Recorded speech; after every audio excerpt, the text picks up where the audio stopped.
Hi friends, నేను మీ గుంటి శంకర్ను మాట్లాడుతూ ఉన్నా. ఈ గొర్రెకాడికి వచ్చినాం మేము. నేను మాజీ వార్డు మెంబర్ గారు అయినటువంటి శ్రీ బండారి కనకవ్వ గారి భర్త బండారి తిరుపతి గారితో ఇద్దరం కలిసి మేము ఇక్కడికి వచ్చినాము. అయితే గొర్రెలను మనుషులను అయితే ఏ విధమైనటువంటి పేర్లతో పిలుస్తామో ఈ గొర్రెలను కూడా కాల్చేటువంటి గొర్రెల కాపర్లు కూడా వాటిని కొన్ని రకాలైనటువంటి పేర్లతో వాళ్ళు పిలుచుకుంటూ ఉంటారు. దాన్ని ఇప్పుడు శ్రీ బండారి తిరుపతి గారు మనకు చెప్తూ ఉంటారు. చెప్పండి. మన గొర్రెలకు కూడా పేర్లు ఉంటాయి. మన మనుషులకు పేర్లు ఉన్నట్టు గొర్రెలకు కూడా పేర్లు ఉంటాయి. ముల్లి గొర్రె ఉంటుంది, చక్కెర గొర్రె ఉంటుంది, ఎలగాల పిల్లి ఉంటుంది, ఎలగాల గొర్రె ఉంటుంది, గట్టకాల పిల్లి ఉంటుంది, చక్కెర బోలిది, కన్ని గొర్రె, ముల్లిది, ఎలగాలది, ఇట్లాంటి రకరకాల పేర్లు ఉంటాయి. మన కదా మనుషులకు ఎట్లా పేర్లు ఉంటాయో ఇట్లాంటి రకరకాల పేర్లు ఉంటాయి. చక్కెరది పోరి మేక పిల్ల అంటారు, కన్ని మేక పిల్ల అంటారు, కర్రగొర్రె అంటారు, ఒకటి తెల్లగొర్రె అంటారు, ముల్లి గొర్రె, చక్కెర బింగిది, ఇట్లాంటి రకరకాల అయిన పేర్లు కూడా వీటికి పెట్టుకొని పిలుస్తూ ఉంటారు.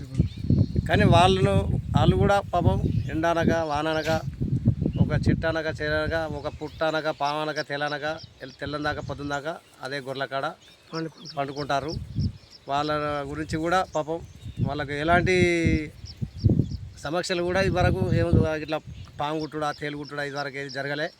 గొర్రెల కాడ వన్న కాడికి వెళ్ళి కాకపోతే ఒక ఆనకు అరుపుకు చలికి అయినా వాళ్ళు అన్నే ఉండవలసి వస్తుంది.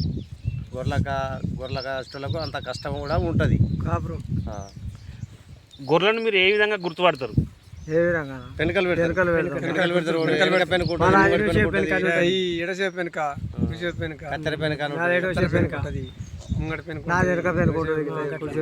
గొర్రె అటు సైడ్ ఉరుకుతా ఉన్నది. మీరు ఏ విధమైనటువంటి భాషతో పిలుస్తారు? మీరు జాయ కర్రీ అంటాం, జాయ సుక్క అంటాం, జాయ చక్కెర బింగి, జాయ చక్కెర ముల్లి, జాయ బొల్లి, ఆయ కర్ర గట్ట, జాయ ఎదగల గట్ట. ఓకే. హాయ్ ఫ్రెండ్స్, ఇది వీళ్ళకు వాస్తవంగా ఇప్పుడు అన్నగారు చెప్పినటువంటి విధంగా చూస్తే ఎక్కడ గొర్రెల కాపర్లు మన్యం అని చెప్పేసి ఒక నెలల తరబడి వీళ్ళు వెళ్తూ ఉంటారు. మూట కట్టుకొని మన సది కట్టుకొని పోయినట్టు వెళ్ళి భార్య పిల్లలకు అందరికీ దూరంగా ఉండి ఒక కొన్ని నెలల పాటు వీళ్ళు సంచారం చేసుకుంటా ఈ గొర్రెలను మేపుకుంటూ వస్తూ ఉంటారు. కాబట్టి ప్రభుత్వాలు ఏ ప్రభుత్వం అయినా సరే ఈ గొర్రెల కాపర్లపై ప్రత్యేకమైనటువంటి దృష్టి పెట్టి వాళ్ళకు సంబంధించినటువంటి ఏది ఉన్నా కానీ కూడా వీళ్ళను కొంచెం ఎంకరేజ్ చేస్తూ వీళ్ళకు తగినటువంటి ప్రోత్సాహకాలు అందించాలని మేము కేంద్ర రాష్ట్ర ప్రభుత్వాలను విజ్ఞప్తి చేస్తూ ఉన్నాం. Thank you friends.